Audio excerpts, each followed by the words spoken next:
Hi there, parents and guardians. This is a little principal update to keep you in the loop about the week ahead. So on Friday, September 30th, of course there are no classes because it is the National Day for Truth and Reconciliation. This was declared by our federal government to honor the children who never returned home, as well as the survivors of residential schools and their families and communities. At the school level, we'll be working with students this week to support our students in learning about the importance of truth and reconciliation. This work is directly connected to the Truth and Reconciliation Commission's Call to Action number 62, which addresses providing age-appropriate learning for students from kindergarten to grade 12 about residential schools and its impact upon Indigenous individuals and communities.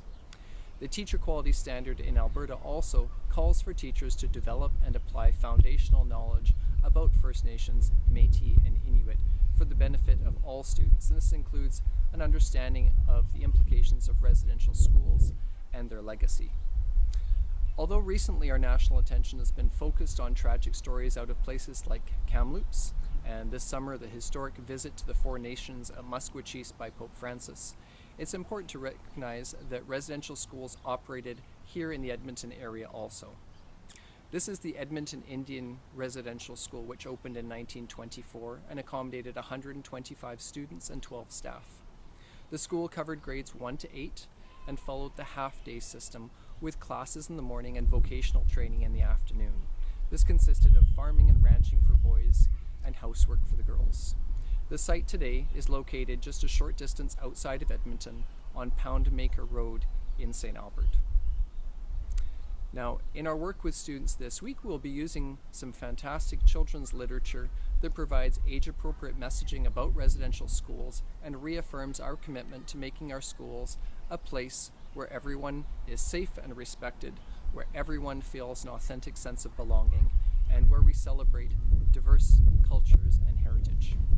One book that I particularly love is When We Are Alone. Got it right here. This is by David Robertson. When a young girl helps to tend her grandmother's garden, she begins to notice things about her grandmother that make her curious. She asks questions like, why does her grandmother have long braided hair? Why does she wear beautiful colored clothing? Why does she speak another language and spend so much time with her family? As the little girl talks to her grandmother and asks her these things, she's told about life in residential schools a long time ago where everything was taken away.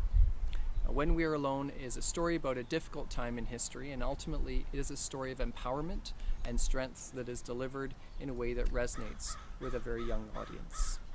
Classes may also be looking at books like Phyllis's Orange Shirt.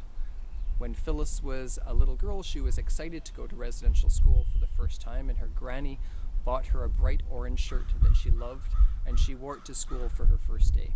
But when she arrived at school, her bright orange shirt was taken away. And this is both Phyllis Webstad's true story and the story behind Orange Shirt Day, which is a day for all of us to reflect upon the treatment of Indigenous people and the message, every child matters. On Thursday, students are welcome to acknowledge truth and reconciliation by wearing an orange shirt. I recognize that for many adults, these topics were not part of their public school experience, and so I hope that this message provides some insight into what programming this week may involve. I hope that you have a great rest of your week. Thanks as always for your partnership and your support.